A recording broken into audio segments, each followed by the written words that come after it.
Hey guys, my guest today, Gerard Aartsen, is going to tell us about contactee George Adamski. See you in about 5 minutes.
Grab your popcorn and snacks. Find a comfy spot, take a seat or lie down, and let me transport you to a place of fantasy, ghost stories, ancient legends, odd creatures, alien encounters, and other magical topics. You may even decide to join the conversation. From faraway lands to your own backyard, with a small dash of pixie dust. Turn out the lights and open your minds. The journey is about to begin. Hey, good evening, everybody. How's everybody doing? I hope you said great. One more day closer to Friday. Isn't that great? This week went pretty fast, I think. Anyway, my name is Charlotte. I'm going to be your host for the next hour. This is California Haunts Radio. And I'm also the owner of the California Haunts Paranormal Investigation Team based out of Sacramento, California. We are 45 strong up and down the state, which means if you think you have a paranormal need, whether it's UFOs, UAPs, ghosties, or whatever, we can get to you. It might take us a while because California is a huge state. I think a lot of people don't realize that. Huge state, lots of rural areas. But in the meantime, if you feel that you have maybe a ghostly thing going on in your house, we have mediums on staff. I know they hate the word psychic. We have mediums on staff, who could call ahead of time, and in most cases they calm the activity down just so we can get out there. Okay, because I mean we don't want you tormented about it, by what's going on either, or scared. So they're able to calm the the ghosts in the house down, and then we can make it out to your place and do our thing out in the field. So be sure to look for us here on Facebook under California Haunts. You can find me over on Instagram under Ghosty Gal. That's all lowercase. You can find me on. You can find us on Twitter under Cal Haunts. You can find us at Twitch under Cal Haunts, and you can find us at TikTok under California Haunts. So there's a lot of options to find us. That being said, um, if you're watching from Facebook today and you feel you like what you saw, and you haven't done so already, click that follow button because we're always looking to expand our followers. Also, give me some thumbs up, give me some smiles, give me some happy faces, and that goes for YouTube as well. Because the more of those you give, the higher up in those algorithms that we go, and that means that the video, instead of staying stagnant, just at a lower level, gets put out there to the public more. Okay, so that's what we're shooting for, is to have a lot of people see these videos. Okay. So yeah, and again over YouTube, if you haven't done so already, you feel free to subscribe. We've got more than 621 videos sitting over there, and they're all different topics. I'm a journalist, photojournalist, and I don't like to focus on the same topic all the time. So I will do newsworthy, regular news happening items and things like that. So I'm sure you'll find something that you like. And I've taken the liberty, and I'm still in the process of doing it. I've taken the liberty of putting all those 681 videos into individual file folders under topic. So if there's a particular topic you want to see, like for instance today's show, that's going to be filed under uh, UFOs and alien abductions. Okay, you just go to that folder and boom, you just find it. Just like ghosts and hauntings, same thing. So it's a lot easier for you guys to find the topics. The other thing I ask of you is, if you do go over there and you look through those topics, please let me know if you think something should be moved elsewhere, because I kind of didn't put the right need the right topic, or if I have to create another topic, as far as the folders go. So please let me know. Please let me know. Okay, now let's shift to the current show. My guest today is Gerard Aartsen. I hope I said his name correctly.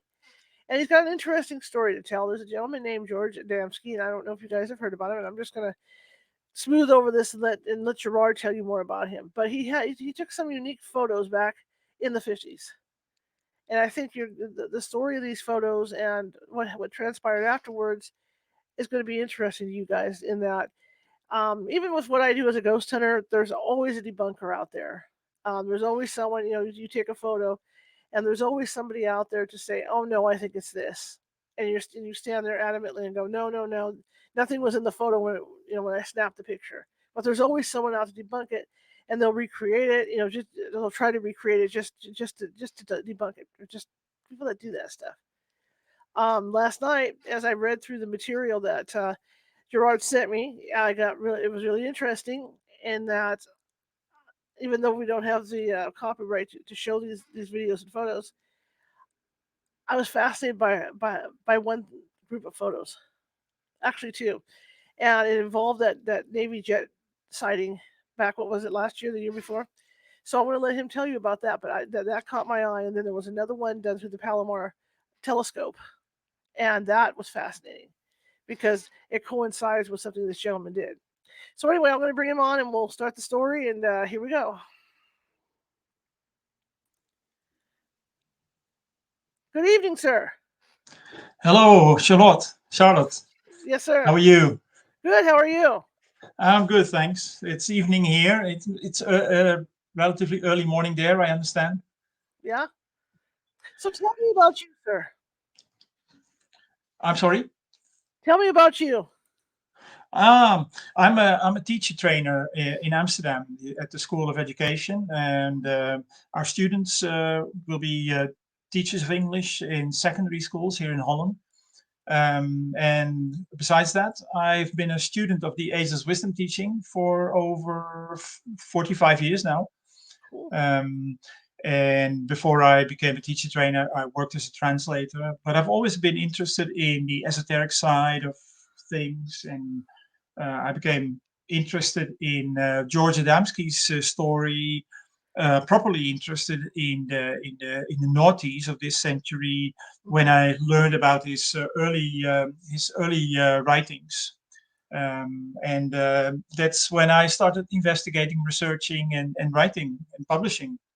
Hmm. And I have now 8 books to my name, and the latest is the Adamski book of UFO UAP disclosure, in which I present 7 exhibits, as I call them, um, showing that fundamental aspects that George Adamski already published in the 1950s, sometimes earlier, Hmm. and that are now being confirmed from various sides. You know, the Pentagon, scientists, UFO disclosure activists, science philosophers. It's really amazing to see how well his story has kept up. Hmm. If you really look at the substance of his accounts and his information and his teaching, despite the debunking efforts that Right. started really in 1955. I find it interesting in that he was one of the first people to actually go public with stuff. And I He know was there the were. first. Yeah, He he was the was the first. first. And I find it also interesting because he was using what a 6-inch telescope with a box camera. Right. Yes. Um, but debunkers will say that Adamski went into the flying saucer business in the 1950s because that was the in thing. But in Hmm. fact, he already had a telescope in 1938. It was a gift from one of his supporters at the time. He Hmm. worked as a metaphysics teacher in Laguna Beach, California. Hmm. Um, and his interest in space was started very early on, well before flying saucers became a popular topic, and well before the Foo Fighter sightings of the Second World War and the Roswell crash in 1947, or Kenneth Arnold's sightings over Washington State. He published a pamphlet in 1946 about the possibility of life on other planets. He published an account of out of body travels in 1949 called Pioneers of Space, which also, of course, was people have tried to debunk, and I've shown in recent publications that there's every reason to take that seriously. And Yes, so he was the first to come forward with his account. He was, according to people's accounts, he was not the first to have been contacted in say our modern age. I think that honor goes to Daniel Fry, who writes about his contact experience in 1950, Hmm. but he only published his story in 1945 after Adamski had already become a household name Hmm. almost worldwide, um, because his story came out 4 days after his contact happened on the 20th of November in 1952. Um, this is when he and 6 of his friends set out into the California desert, Coxcomb Mountains. Um, they were hoping to spot some craft, saucers or motherships, cigar-shaped, large craft, huge craft. So they set out for a picnic, and they parked by the side of the road. And Around noon on that day, they first spotted a large cigar-shaped craft, and this was actually also spotted by the military and entered as Special Report number 14 in the Project Blue Book, which of course was meant mainly to debunk and discount the whole UFO phenomenon. But nevertheless, it was spotted. Adamski and his friends saw some smaller craft, as he calls them, scout craft, emerging from the mothership. And one of these landed not far from the site where they were picnicking by the side of the road. And Adamski decided to go over and investigate.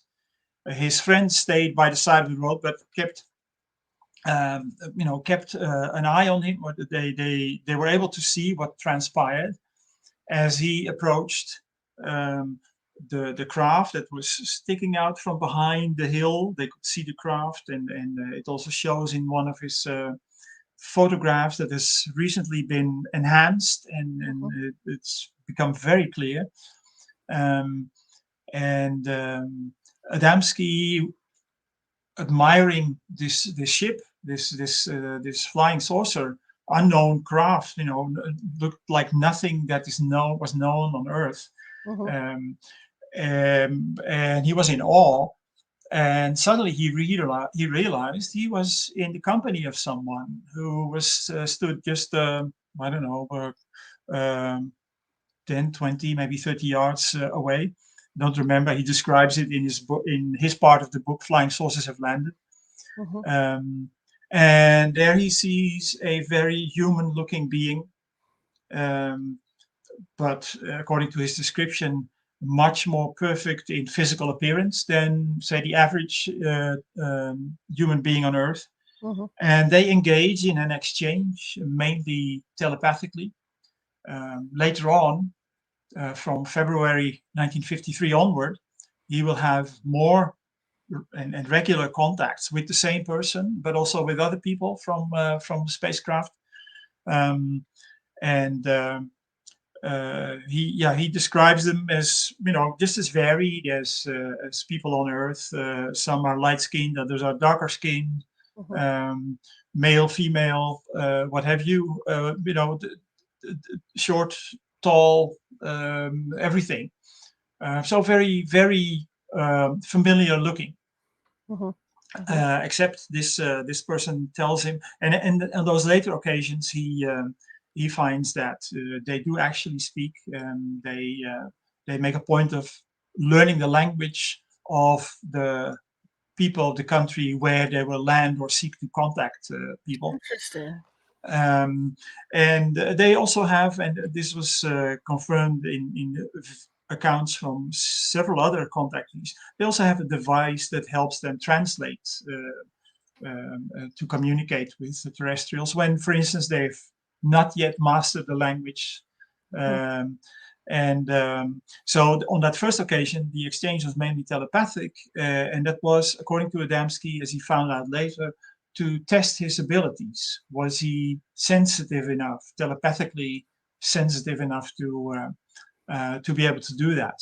Because through telepathy, of course, information comes across much more undisturbed, in fact, completely undisturbed. It's a mind-to-mind communication. It's not through words, and words, as we know, can hide or obscure or can be interpreted differently by different people. So that was a test, he said, and his contact informed him that he came from Venus. And of course, that's very, very interesting, because our probes, even our latest probes, don't even find monocellular life on the surface of Venus. So how is that possible? And of course, that ties in with Fermi's paradox that many people may have heard of. Logic commands that there must be thousands, if not millions, of evolved intelligences around the universe, So why haven't we found them, any of them? Right, right. Yeah.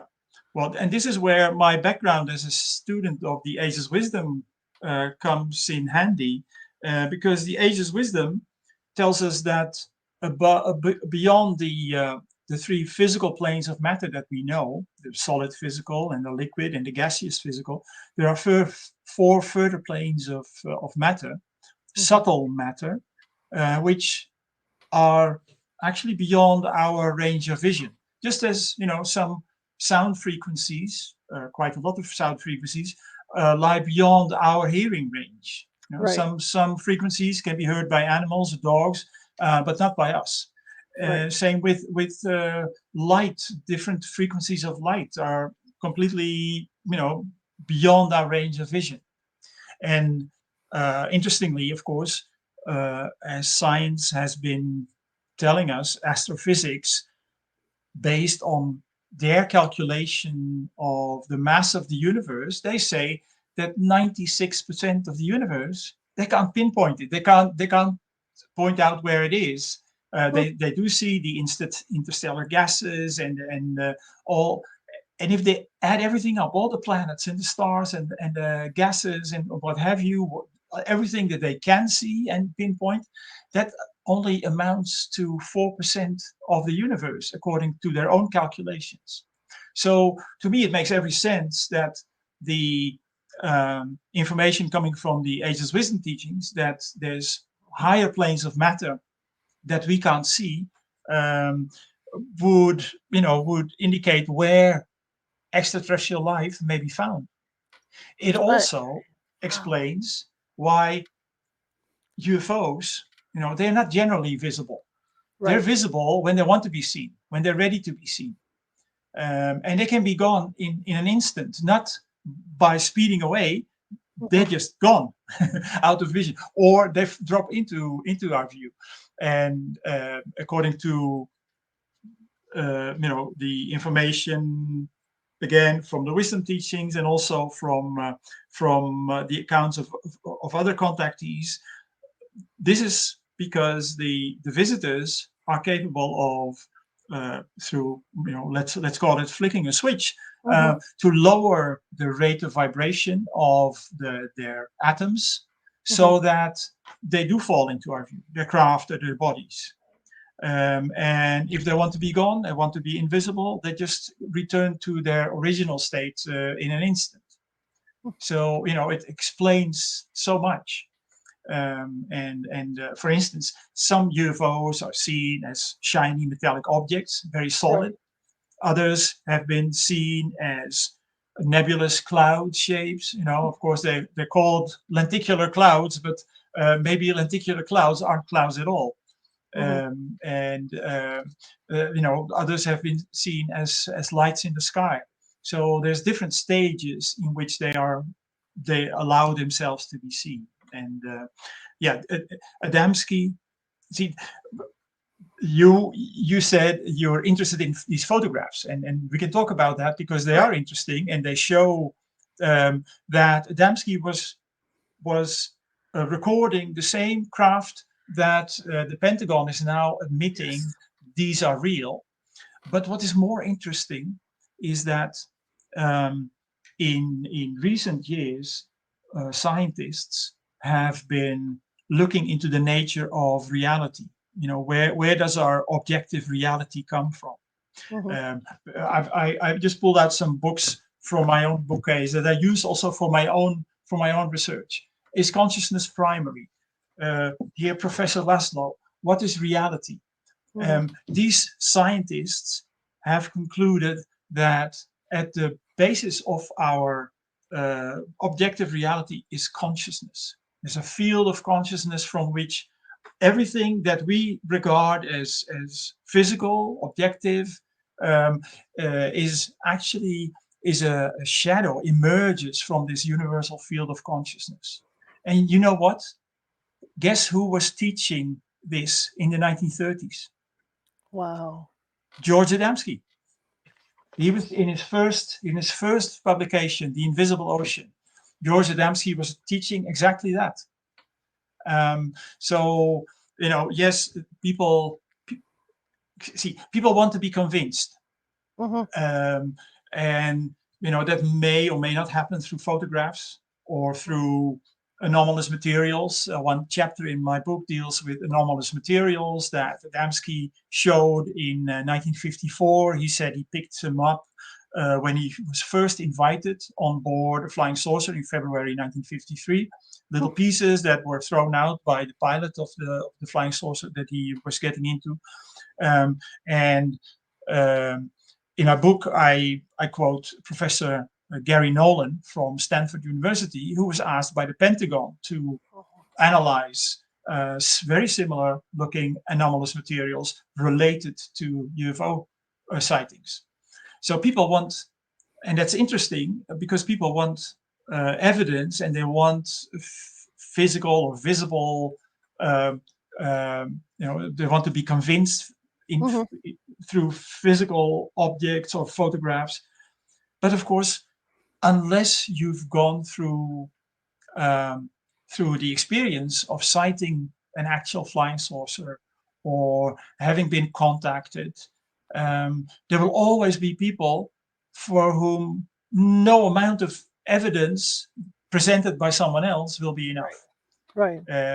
So it's and I'm sure you have the same experience with your ghost hunting. Yes, absolutely. Yeah. What type of person was he? What type of personality did he have? I didn't know George Adamski personally. Of course, he died in 1965. I was only 7 or 8 years old then, and living on the other side of the planet.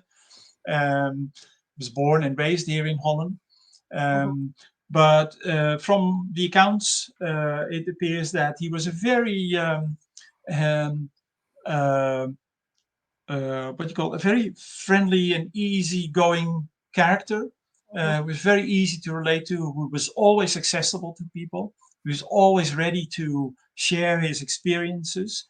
But at the same time, he was also very much aware of his responsibility. He was, as he told one close associate, he received information from both sides of the fence, not only from his contacts from space, but also from government sources. So he had close contacts with government sources in Washington, D.C., and he was also privy to information that was not to be shared publicly. So he was very good at keeping his mouth shut when he needed to. And sometimes that led to, when he was giving lectures or answering questions in interviews, that it seemed as if he was just blabbering or, not being straightforward. But he had his own, he was very good at keeping secrets, the secrets that needed to be kept. Otherwise, when you read his books, most or all of which were written for him, because he never had much in the way of formal education, but he's always had people writing his publications for him, just as most celebrities or former presidents nowadays use ghostwriters for their memoirs. And again, that has been used by debunkers. See, he's fake. He didn't write his own books. Well, so many people do that. That's no proof of anything. So he was a very amenable, personable guy. He loved jokes. He loved a drink. He was, I believe, almost a chain smoker, which is not particularly my hobby anymore. But he was a real guy. He was. That said, he was a real guy. He was born in what is now Poland, and came to the United States with his family, his father and mother and his sister, who had been born before they immigrated to the States in, when was it? 1995, I believe, around that time. 1995. Lost the thread of my what I was lost what I was going to say. Oh, never mind. But Well, uh, the thing that I'm trying to get out to people is that this is not some flake that's going to make stuff up. I mean, this guy, like you say, he wrote these books on these different topics. So he's not dumb, and he's not a guy that's going to make stuff up. no, he had, like I said, he had little formal education, Mm-hmm. but in his case, that was really an asset because he was open to not only impressions but also to telepathic communication. He was, I would say, someone who was spiritually quite evolved, um, and many of the researchers, UFO researchers, through the decades, especially since his death, Mm-hmm. who have intellectualized the whole topic of UFOs and extraterrestrial visitors, they have obscured, they have muddled and muddied the whole field with their theories. Because Mm-hmm. if they had just looked at Adamski's writings rather than taken his debunkers' efforts seriously, they Mm-hmm. would have had a much better understanding of the whole subject that I've been writing volume after volume about, none of which really contributes to our understanding of the fact of the extraterrestrial presence or the visitors from space. Mm-hmm. Mm-hmm. What struck me last night going through that stuff was, like you say, the photo of the dark.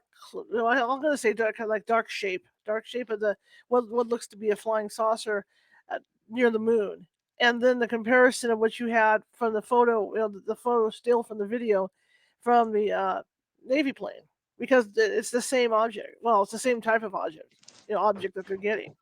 And Yeah, I find it interesting because, like you say, he had so many debunkers back then that it's taken this long to figure all this stuff out.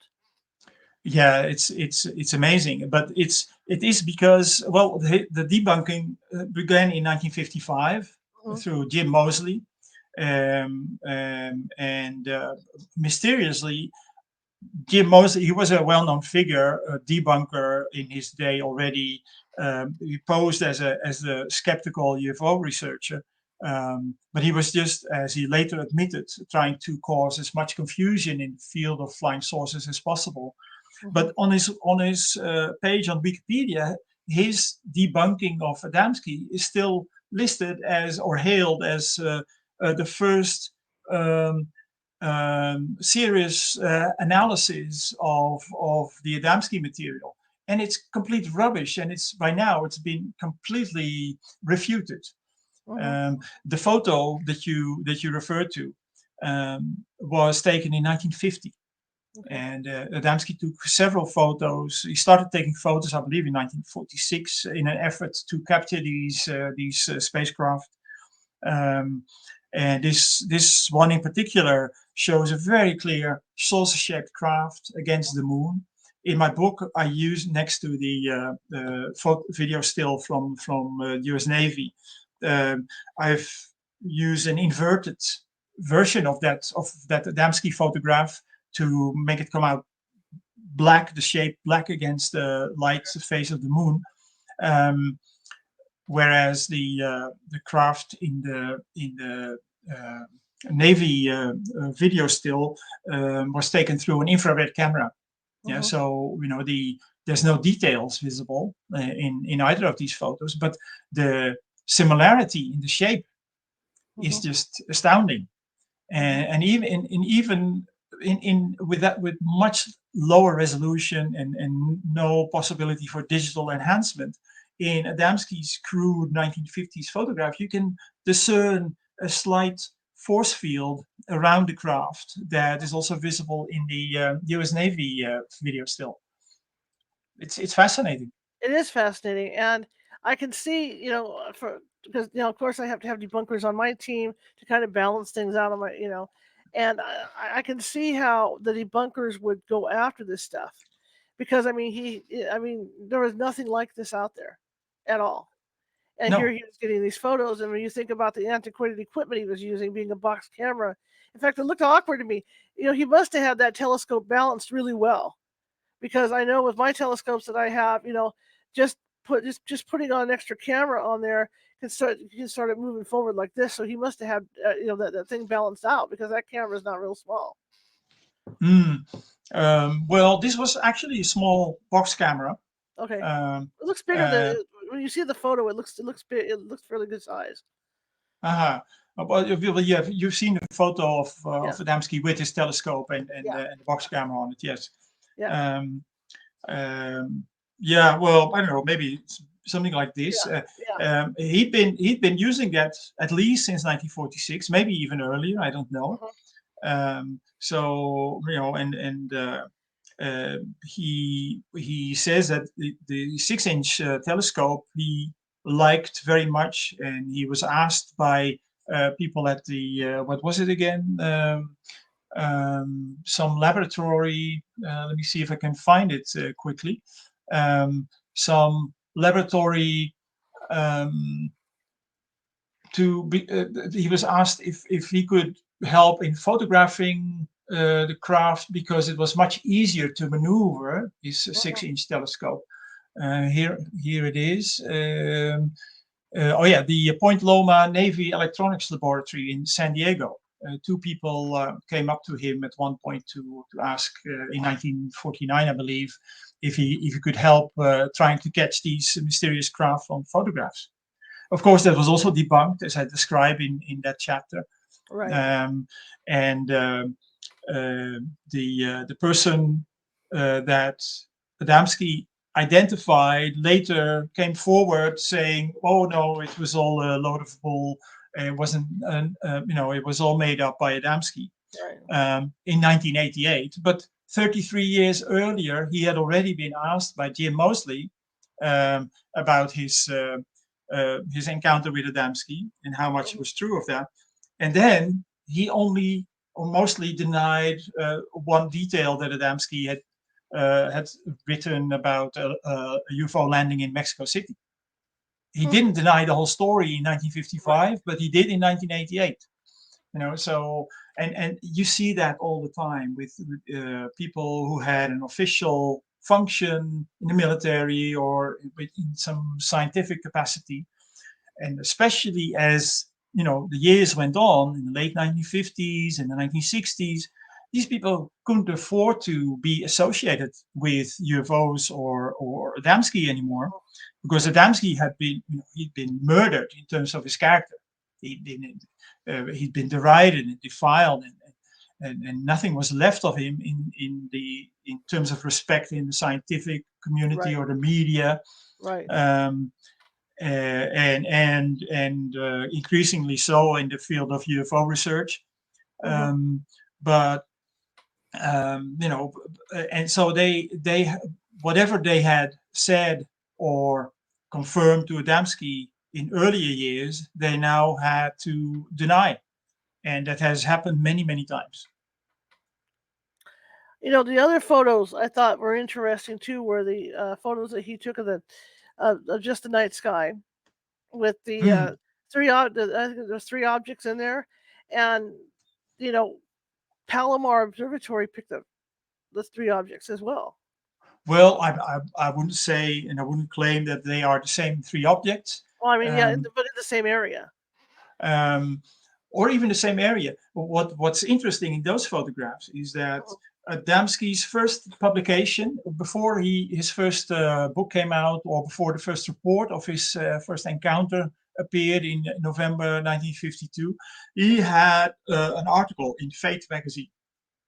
I'm sure you're aware, you're familiar with Fate magazine, Yes, yes. um, and very popular also in the 1950s.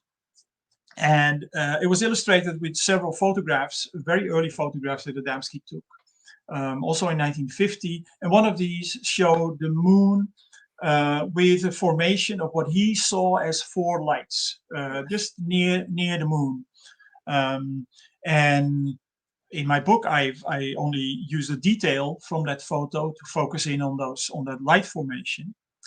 And in letters to a student in the 1950s, Adamski wrote, yes, I've taken photographs of this craft, and I've been told that people on top, on the Palomar Observatory, they've also photographed these ships, but of course they won't tell us about it because they work for them and they're affiliated with the military. And only last year, through research done into early space photography, it has now been found that in 1950, they found photographs taken by the Hale telescope at the Palomar Observatory of a part of the sky with a formation of what looks like three lights that weren't there and aren't there in 15 minutes later or 70 years later. So they were there only for that short period of time that the photograph is taken and then disappeared, which is astrophysically, that's not possible. Right. Or at least these researchers ruled out any possibility of any other possibility. And they said these must have been extraterrestrial artifacts, reed, craft, or whatever it could be. So Adamski was not only proven correct in what he wrote to his students, but he also had the photographs to show. And there's some really cool photographs there. That close-up that he has, excuse me, that close-up that he has of the spacecraft is also interesting, because then that editor of that paper tried make the attempt to debunk that. Yeah. I mean, Adamski in December 1953, that's how I see it. He was given the privilege of taking these close-ups. This was, as I understand it, also taken through his telescope and his box camera mounted on the telescope of this scout craft hovering over, the part of Palomar Mountain where he and his group were living, working. And these have incredible detail, and these are the photos that Adamski became famous for, and they have been published in Inside the Spaceships, his second book about flying saucers, so to speak. And then there was this, of course, there's people who are envious or just in disbelief that anybody would be able to take such clear photographs, and critics have set up their argument for many. Now it's becoming harder to ignore or dismiss with the Pentagon admission that these are actual real things that are even being recorded by high-tech 21st century equipment. But critics have always said, blurry photographs prove nothing. It's probably a drone or a weather balloon at the time. And detailed photographs prove nothing. They're so detailed, they must be faked. Right. Well, so they win the argument right away. And so they people couldn't believe, at least the disbelievers couldn't believe that anybody would be able or allowed to take such clear photographs, close-ups. And in my book, I've only used the one next to a model that was then built by the editor of another magazine at the time, Yankee Magazine, that looks very much like the thing that Adamski photographed. And it was then presented by Jim Moseley as proof that Adamski faked his photos. I mean, where do you start? Where do you start?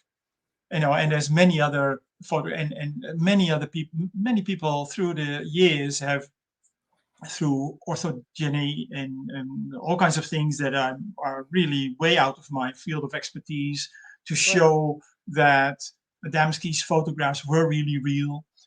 Long before you had apps on mobile phones which let you add spacecraft in your photos or your selfies, long before CGI possibilities, Adamski takes these photographs. And experts at the time photographic experts, not just one, but a whole host of them, all agreed this must have been the real thing. Uh-huh. And the skeptics said, no, it was the top of a chicken roof. No, it was a tobacco humidor. No, it was the top of a lantern. They never agreed on exactly what item he photographed, but photographic experts said it must have been the real thing. Who do we believe? That's right. Why do you think people are so afraid of disclosure? I think people in general wouldn't be afraid of disclosure. They are definitely unprepared because of the disinformation campaign that has been waged Right. since the late 1950s, when the public showed a real interest in the stories of the contactees who all said they had been asked to warn humanity, not just the Americans, but humanity, people on this planet, against further conflict, against and warned against the threat of nuclear annihilation. Mm-hmm. Um, and the people who are afraid of disclosure are the people who have the most to lose. And those are the people in the defense industry, in the fossil fuel industry, the people with the economic power, that um, well, you can't say they rule the world, but they do rule the markets.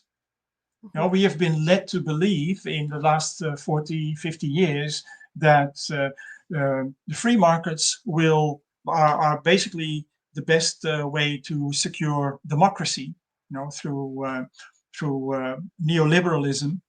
Mm-hmm. Um, but free markets are not free. Free markets are free for the people with an advantage, who come into the market with a position of economic power. When you come there's never been a level playing field. So those with the most to lose, they don't want the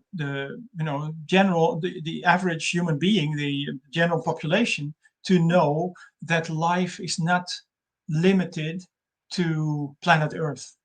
They don't want us to know that life is in fact a universal occurrence. Mm-hmm. Mm-hmm. Through if our physical objective reality is merely a shadow of an underlying field of consciousness, life lies at the foundation of that consciousness. Mm-hmm. So there is only life. Even our planet is a living entity. And we are the human race, or the human kingdom you could compare it to an organ in that living entity.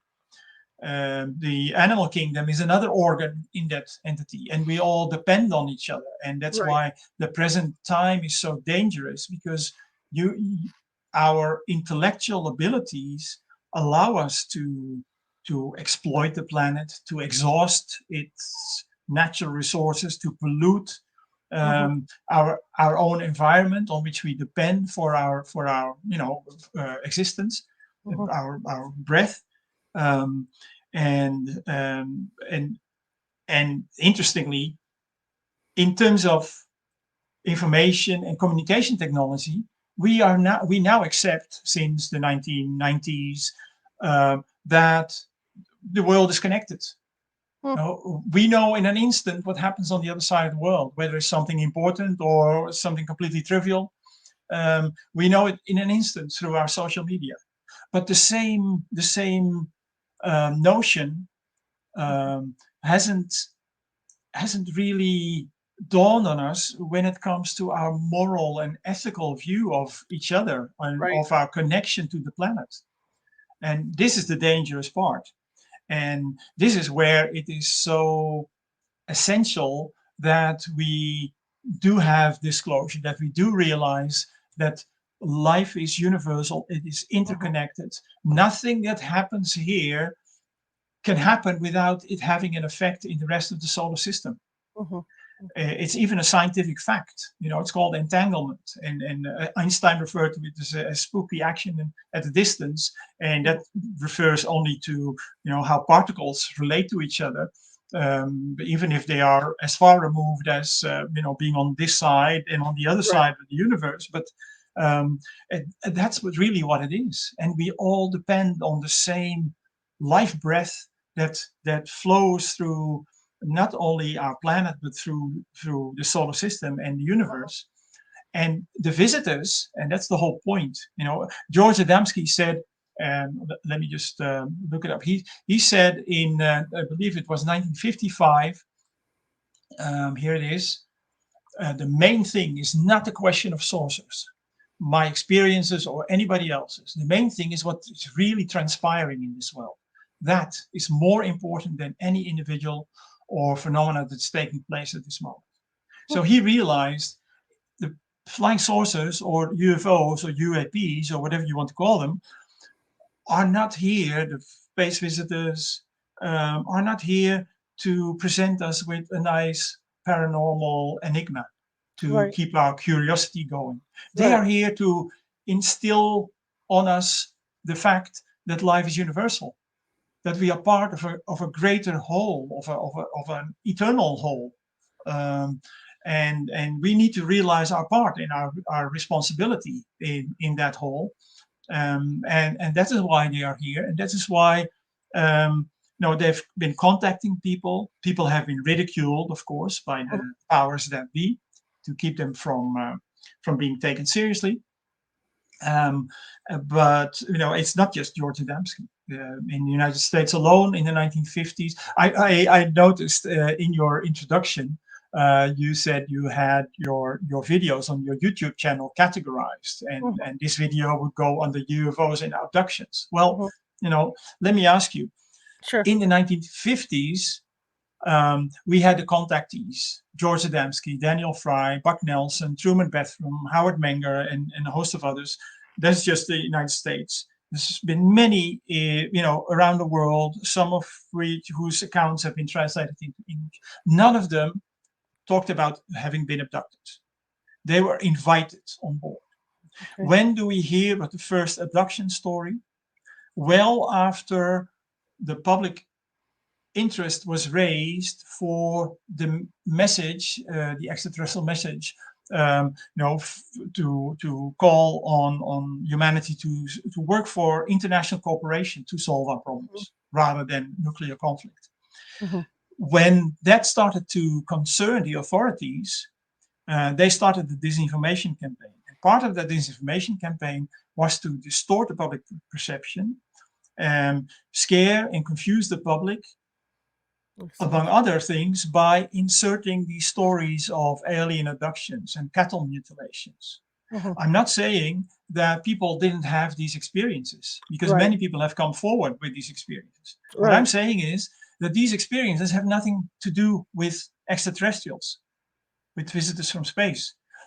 These, in some cases, they may, and people have used the term abduction because that was the everyday vernacular, the everyday terminology that had become typical to talk about these things. Mhm. But they weren't really abductions. People were invited. And the stories of abductions, the first story of an abduction appeared in 1961. And many followed, thousands and thousands of them followed, sometimes with really horrific tales of people having been probed and tested on, and hybrid breeding and all those things. It's complete nonsense. It's nothing. Why would beings that are so advanced technologically and in their morals, if we believe the original stories of the contactees, Right. why would they have to run tests on something that they have outgrown themselves already? Mhm. It just doesn't make sense. Do you think, and all religion aside, do you think that some of our DNA is based with aliens? I'm sorry, the sound dropped. Could you repeat, please?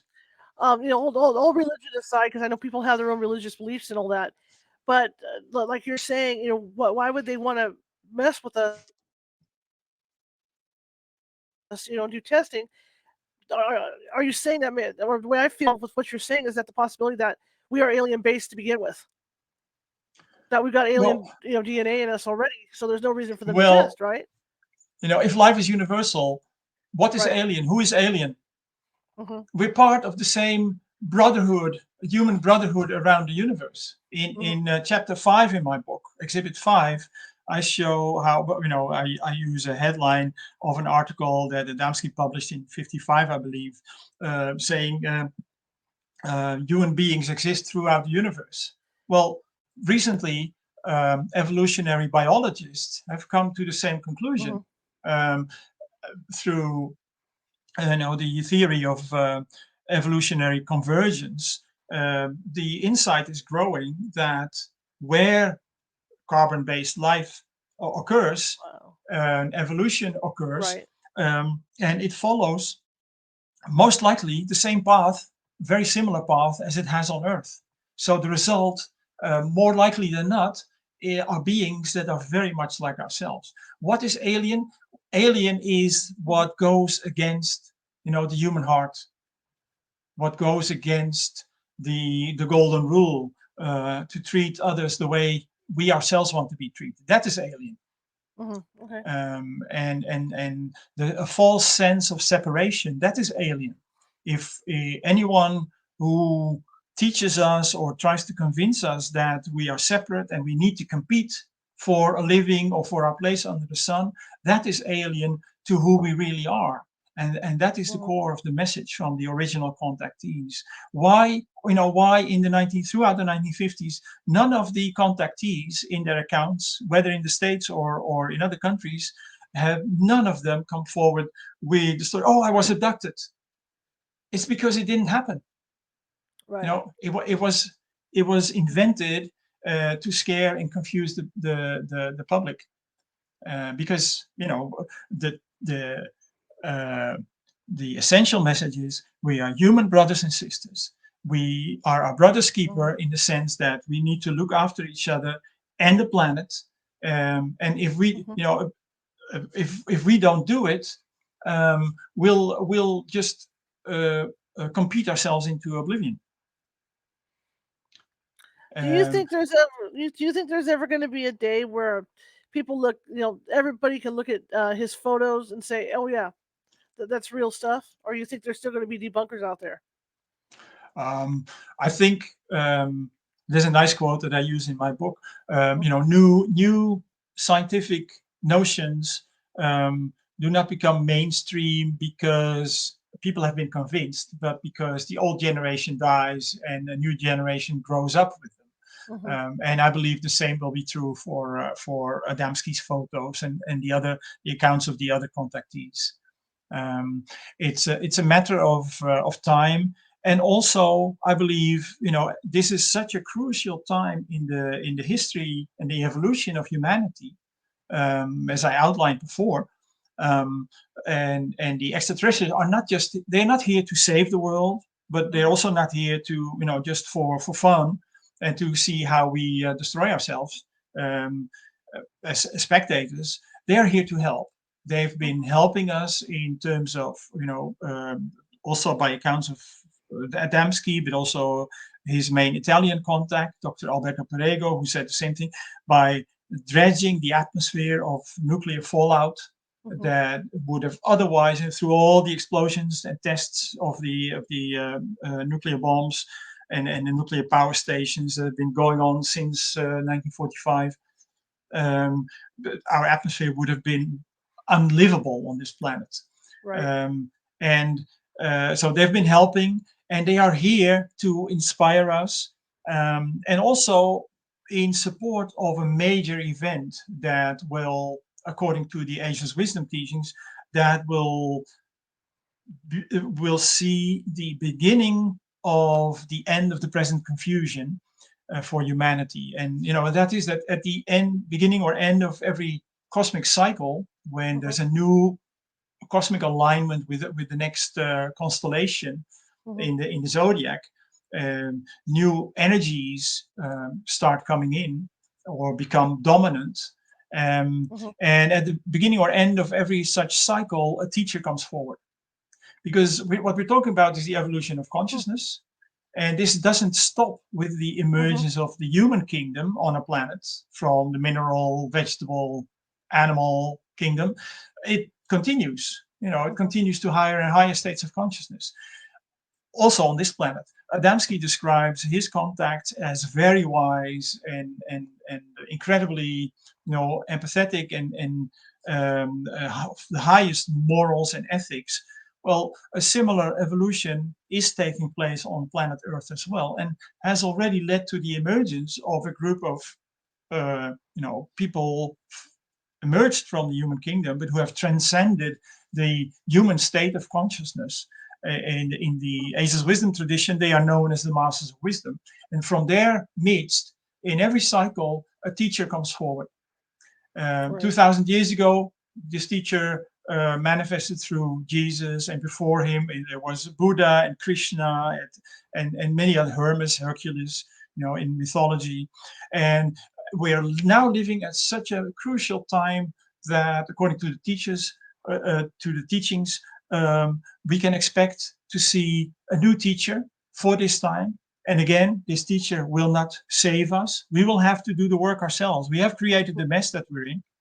Right. But the emergence of this teacher and the presence of the extraterrestrial visitors um, will show us the true nature of life and the true purpose of life. And that will inspire enough people to bring about this shift in how we treat each other and the world. And it will still be a major struggle, for our survival, in the sense of restoring the planet to health and making sure that people are fed and taken care of in terms of medical care and getting education and housing.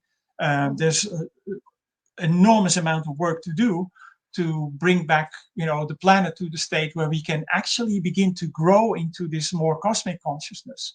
And in the course of the coming cycle, 2000 years, reunite with our cosmic brothers and sisters in the solar system. This is just absolutely fascinating to me. Because your take on this is so much different than what a lot of people are saying. The contactees are saying, and I just find this fascinating. But it makes a lot of sense because there are contactees that are coming back and saying the same things, that they're worried about what we're doing to the earth. Mm. Are we going to destroy ourselves?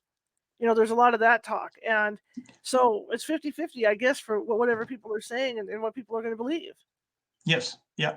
We have to, we are responsible, and we have to make our own decision. It's an individual responsibility to decide: am I going to um, join the ranks of people who want to continue on in the old way of competition, increased conflict, eventual chaos and destruction, or will I join those who seek cooperation, sharing, justice and freedom for everyone, not just for the powerful few who then manage to control the media and make us believe all kinds of things, Hmm. that we are free while we are really stuck in an economic system that is only set up to squeeze more and more out of working people. Um, and it's not, just imagine, at this day, in this day and age, 2023, over 35 million people are living and working in slavery. And every Hmm. year we celebrate the abolition of slavery. It's nonsense. Right. So we have to find ways to cooperate and contribute our talents to the greater good, so Hmm. that we can secure freedom um, freedom and justice for everyone, every man, child, and woman on this, every man, woman, and child on this planet. Um, Hmm. that we see in the Golden Rule that I mentioned, but we also see it in Article 25 of the United Nations Declaration of Human Rights. Every man, woman, and child has the right, just by dint of being born in the human kingdom, to adequate food, housing, medical care, and education. Absolutely. What's next for you, sir? Um, Next will be I'm going to work on a revised and enlarged edition of my very first book from 13 years ago, which was also about George Adamski, and that's more about his life and his mission. So this latest book, the Adamski book of UFO UAP disclosure, is really presenting very solid um, uh, instances where his information is now confirmed by contemporary sources and of authority. My first book is zooms in on the significance of his mission and gives more details about his life. Fantastic. How can people find you, sir? Um, I have a website where I announce new interviews or talks on new books, bgapublications.nl. Okay. And my books are available on Amazon, Barnes and Noble, the usual places for where you buy books. Fantastic. Thank you so much for coming on. I appreciate it. I learned so much tonight. Thank you. Thanks a lot, Charlotte. It was a real pleasure. I enjoyed it. We'd love to have you on again when you get that new update out. That would be great. Sure, I'll add you to my contact list and let you know. Sounds good. Well, you have a good rest of the evening then. Thank you, and you have a beautiful day. You too. Bye bye. Bye bye. All right, I learned so much, and I hope you did too. If you ever get a chance to Google Adamski, check the photos out because the photos are interesting, especially the if you come across to be able to compare them with the video from the Navy plane. All right, tomorrow 6:30 p.m. Pacific, we're back. It's Casual Friday. Nancy Matz is going to be with us. We're going to be talking about attachments and how to avoid getting them. So that's going to be another great talk on that topic. All right. If you like the show, share it with 5 people. If you hated the show, share it with 5 of your enemies. We are equal opportunity here at California Hans Radio, and we're just trying to get the word out about our show. We're like a little show that could, and our numbers are really, really strong. Every month we're gaining more and more momentum. So I want to thank you guys for that, for helping us out to do that. And again, if you're watching from Facebook and you like what you see tonight, please be sure to hit that follow button because we're trying to get as many followers built up as possible. Instagram, come see me at Instagram at GhostyGal, all lowercase, and follow me over there. Same thing with YouTube. If you peruse our YouTube page and you like what you see over there, please be sure to hit that subscribe button, right? Because we're always looking for more subscribers. Also, like I said, shoot me a thumbs up, shoot me a smiley face, show me some love, because the more you do that, the higher up in the algorithm we go, the more people are going to see us. Alrighty then, with that said, I will see you tomorrow at 6:30 p.m. with medium Nancy Matz. Have a great rest of your evening, folks.